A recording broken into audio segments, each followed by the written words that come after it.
जय माँ इंद्राक्षी, जय अम्बे। इंद्राक्षी धाम में सभी साधकों का हम हार्दिक स्वागत करते हैं। आज की जो हमारी चर्चा है वो निराश मन के ऊपर है। आज के इस कलिकाल में, इस समय में बहुत व्यक्ति निराशा का जीवन जी रहे हैं। कई बार हमारे पास पैसा है, धन है, सब कुछ है, लेकिन हमारा मन सुखी नहीं है। बैंक बैलेंस होने के बावजूद भी मन सुखी नहीं है, परिवार में सुख नहीं है, मन में सुख नहीं है, और ऐसा लगता है कि मानो सुख और शांति हमसे मीलों दूर चली गई है। तो आज हम ये प्रयास करेंगे इस छोटे से अंक में कि निराशाओं में आशाओं के दीप हम कैसे प्रज्वलित करें, कैसे अपने मन को हम प्रसन्न रखें, कैसे अपने मन को खुश रखें। क्या आप जानते हैं कि मन जब दुखी होता है तो हमारे ग्रह किस प्रकार के होते हैं, और मन जब सुखी होता है तो हमारे ग्रह किस प्रकार के होते हैं। ग्रहों के उतार और चढ़ाव से भी जीवन में सुख और दुख की हमें प्राप्ति होती है, और प्रारब्ध में हमने जैसा काम किया होता है, जैसे कर्म किए होते हैं, उसके आधार पर भी हमारे जीवन में हमें सुख और दुख की प्राप्ति होती है। जब किसी भी जातक के जन्मांक में, उसकी कुंडली में उसके चंद्र को ग्रहण लग जाए, चंद्र मन के स्वामी है, और वही वाली बात है कि मन के हारे हार है और मन के जीते जीत है। जिसका मन हार गया, समझ लेना उसने जिंदगी में, दुनिया में सब कुछ गंवा दिया, क्योंकि आपका मन हार चुका है, आपका मन निराश हो चुका है। आप अपने बहुत सारे कामों से आप निराश हो चुके हैं, आपको जीवन में अंधकार महसूस होने लगा है। कई बार यहाँ तक व्यक्ति के जीवन में होता है कि उसको अपने शरीर से, अपने भोजन से भी मोह हट जाता है। वो अपने खाने पीने का ध्यान नहीं रखता, वो अपने शरीर का ध्यान नहीं रखता, तो अपने जॉब या अपने व्यापार का तो वो क्या ध्यान रखेगा, अपने परिवार का वो क्या ध्यान रखेगा। कई बार ऐसी ट्रेजेडियाँ होती हैं, ऐसे कई बार हृदय पे चोट ऐसी पड़ती है कि व्यक्ति की सुध बुध चली जाती है और व्यक्ति उस सदमे से बाहर नहीं आ पाता। तरह तरह की बातें हैं जो हमारे मन को तोड़ती हैं, तरह तरह की बातें हैं जो हमारे मन को भी प्रसन्न भी करती हैं। अब देखिएगा, हमने बताया कि जहाँ चंद्र, जिस भी जातक की कुंडली के चंद्र दूषित हो गए, यानी कि उनको चंद्र ग्रहण लग जाए, राहु की वजह से, या केतु वहाँ बैठ जाए, या शनि वहाँ बैठ जाए, और किसी व्यक्ति के तृतीय भाव से उस चंद्र का संबंध हो, या पंचम भाव से उसका संबंध हो, या पंचम भाव में ही इस प्रकार की बेमेल स्थिति किसी भी जातक की कुंडली में बन जाएगी, तो वो जातक कहीं ना कहीं जिस समय उस गोचर अवस्था में उन ग्रहों का गोचर आएगा, वो जातक जीवन में उसको लगेगा सब कुछ खत्म हो चुका है। कोई कारण ऐसा उसके जीवन में जरूर आएगा कि उसके मन में हृदय की घटा छा जाएगी। उसका हृदय ऐसा हो जाएगा कि लगेगा कि एक ऐसा ब्यार आया, एक ऐसी घटा आई कि दुख ही दुख उसके जीवन में चल रहा है। सुख उसे लगेगा मानो उसके जीवन में है ही नहीं। और चंद्र और शनि का मिलन विष योग की उत्पत्ति भी करता है। यही योग व्यक्ति के पंचम और तृतीय से संबंध रखे तो व्यक्ति अक्सर छोटी छोटी बातों पर उद्गिन्न हो जाएगा, छोटी छोटी बातों पर उसको चिंता सताने लगेगी। और ऐसा व्यक्ति ऐसा नहीं है वो सोचता नहीं है, भविष्य के लिए बहुत दूर की सोच सोचता है, लेकिन फिर भी उसका मन अक्सर छोटी छोटी बातों में उलझा रहता है।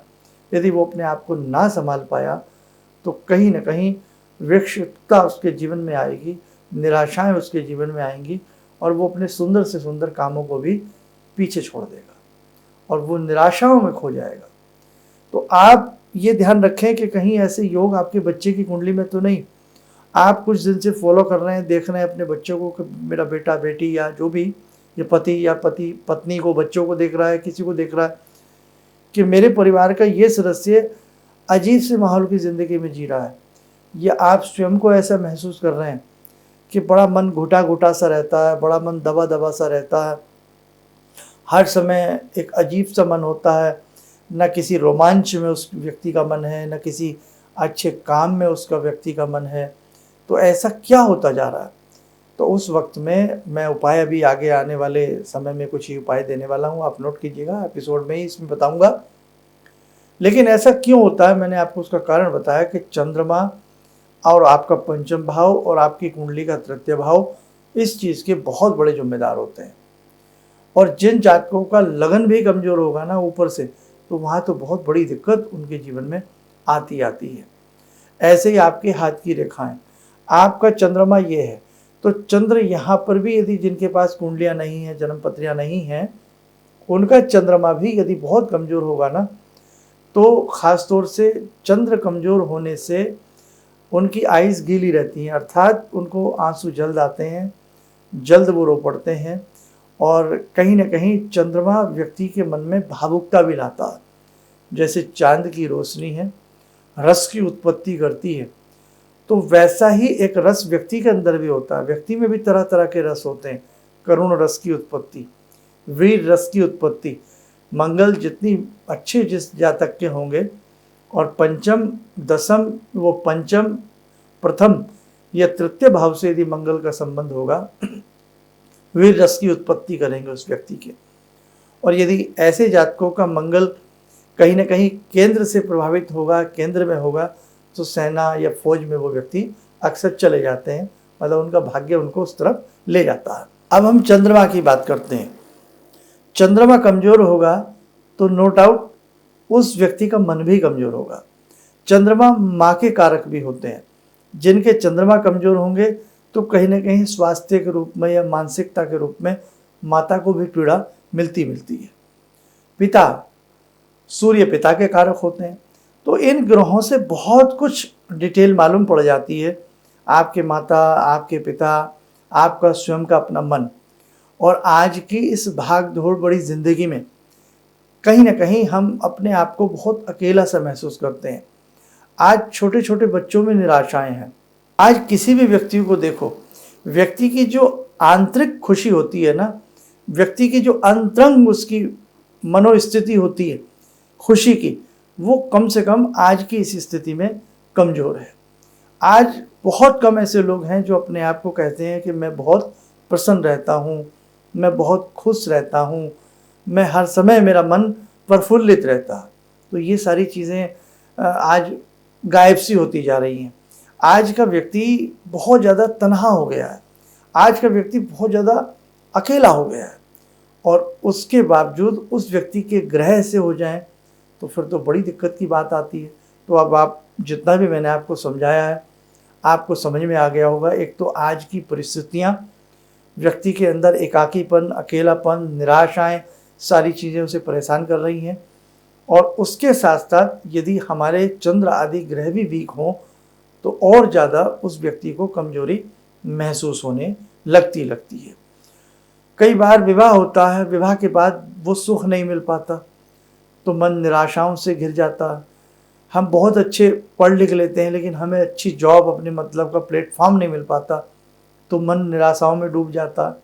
तो बहुत सारी ऐसी चीज़ें हैं जो हमारे मन को तोड़ती हैं, हमारे मन को दुखाती हैं। अब हमें करना क्या चाहिए जिससे हमारा मन खुश रहे और हमारे कार्य भी सिद्ध हों?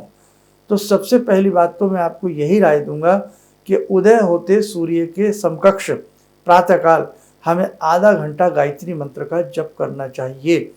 आप इस चीज़ को नोट कर लें, जो साधक गायत्री मंत्र का प्रातःकालीन जप करते हैं, सूर्य बलिष्ठता के साथ साथ उन जातकों के चंद्रमा भी बलिष्ठ होते हैं और उनको जीवन में बहुत कुछ प्राप्त धीरे धीरे ज़रूर होता।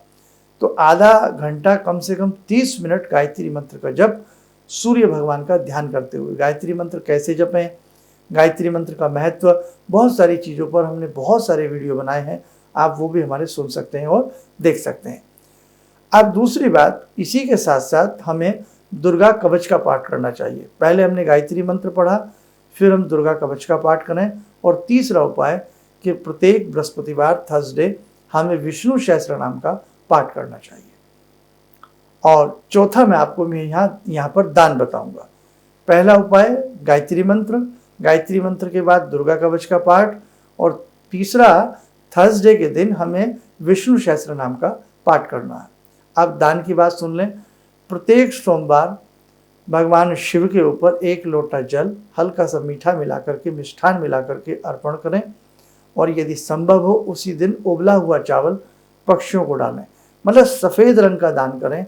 और जब सफ़ेद रंग का कुछ भी आप पक्षियों को डाल रहे हैं या कोई दान कर रहे हैं, सफ़ेद रंग की मिठाई बांट रहे हैं या दूध आप कहीं कुछ दे रहे हैं, तो मन ही मन ओम चंद्राय नमः ज़रूर बोलें।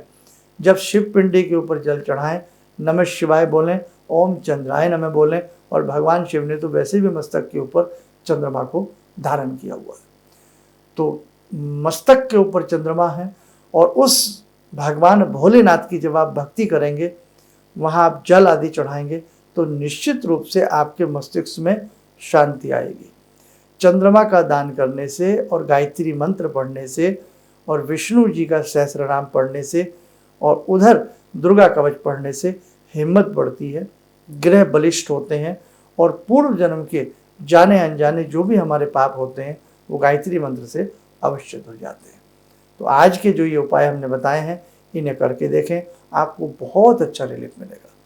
अब एक संदेश दे देते हैं। 6 सितंबर को भगवान विश्वनाथ, भगवान शिव का एक विशेष पूजन इंद्राक्षी धाम में हो रहा है। और ये पूजन मनोमस्तिष्क की शांति के लिए भी है, ये पूजन सुख समृद्धि के लिए भी है, ये पूजन कष्टों के निवारण के लिए भी है। तो जो भी साधक इसमें भाग लेना चाहता हो अपना नाम नंबर लिखा दे और इस पूजन में सिद्ध किया हुआ एक विशेष रुद्राक्ष भी प्रसाद रूपेण साधकों को दिया जाएगा। किसी भी प्रकार का इसमें कोई शुल्क नहीं है। कोई भी साधक आकर के भगवान शिव की वहाँ भक्ति कर सकता है और अपने कष्टों का निवारण पा सकता है। आइए, समय हो चला आज की ध्यान साधना का। जुड़ते हैं आज की ध्यान साधना में सदाशिव शंभु से। ओम आत्मा त्वं गिरिजामति सहचरा प्राणा शरीरं गृहं पूजा ते विषयोपभोग रचना निद्रा समाधिस्थिते संचारा पदयो प्रदक्षिण विदेः श्रोत्राणि सर्वागिरो यद्यात् कर्म करोमि तद्दखिलं शम्भोस्तवाराधनम् चन्द्रोद्भासित शेखरे स्मर हरे गंगाधरे शंकरे सर्पे भूषित कंठकर्ण विवरे नेत्रोत्तवे स्वानरे दन्ते त्वकृत सुंदरां वरदरे त्रैलोक्यसारे हरे मोक्षार्तिं कुरु चित्तवृत्तमचलं मन्येस्तु किं कर्म वे वन्दे देव उमापतिं सुरगुरुं वन्दे जगत्कारणं वन्दे पन्नगभूषणं मृगधरं वन्दे पशूनां पतिं वन्दे सूर्यशशाङ्कवह्निनयनां वन्दे मुकुन्दप्रियं वन्दे भक्तजनश्रयं च वरदां वन्दे शिवं शङ्करम् ॐ कर्पूरगौरं करुणावतारं संसारसारं भुजगेन्द्रहारं सदा वसन्तं हृदयारविन्दे भवं भवानी सहितं नमामि भवं भवानी सहितं नमामि। कवच बना लें, ध्यान करें, शिव शंकर जी का शुभ आशीष हम सबके ऊपर बरस रहा है।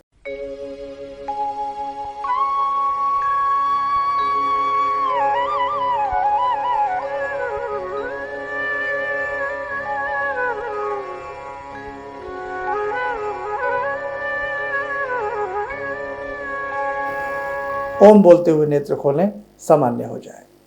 बहुत सारी ऐसी चर्चाएं हैं जो आगामी अंकों में आपके संग करना बाकी है। आप स्वस्थ रहें, सुखी रहें। इन्हीं शुभकामनाओं के साथ हम अपनी वाणी को विराम देते हैं। जय जय अम्बे। जिंदगी के इस प्रवाह में तमाम लोग डिप्रेशन के इस हालात से गुजर रहे हैं। सफलता असफलता अपनी जगह की बात है, लेकिन पता नहीं कितने सारे लोगों को इन्होंने डिप्रेशन से उबारा है, नया मोटिवेशन दिया है काम का। इनका जो एक अनुभव था कि एक मेरी बातें इनसे लगातार कभी कभार हो जाया करती हैं। एक दिन मेरी बात हो रही थी, अचानक इन्होंने प्रश्न किया कि क्या आपके यहाँ कौवे आ रहे हैं। मैं बहुत तेज चौंका। करीब 4-5 दिनों से कौवों का झुंड मेरे घर पे मंडरा था। तो मैं यही सोचने परेशान था, ये शुभ है अशुभ है, क्या चीज़ है। तो मैंने प्रश्न किया कि क्या मैंने आपको बताया कि मेरे घर में कौवे आ रहे हैं। कहने नहीं, मुझको दिखाई पड़ रहा है। तो कुछ तो अलौकिक है इनमें। दूसरा क्या, जो इनका उद्देश्य है, जब महाकुंभ में आए थे, मेरी इनसे वार्ता हुई तो मैंने इनका उद्देश्य जानना चाहा कि किस उद्देश्य के लिए आप काम कर रहे हैं। तो जो उद्देश्य उन्होंने मुझको बताया, मैं मन से इनके उद्देश्य के साथ जुड़ गया। इनके साथ तो जुड़ा था ही, अब इनके उद्देश्य के साथ भी हूँ मैं। किसी भी समस्या के समाधान के लिए मिले प्रसिद्ध हस्तरेखा एवं वास्तु विशेषज्ञ प्रोफेसर धर्मेंद्र शर्मा जी से।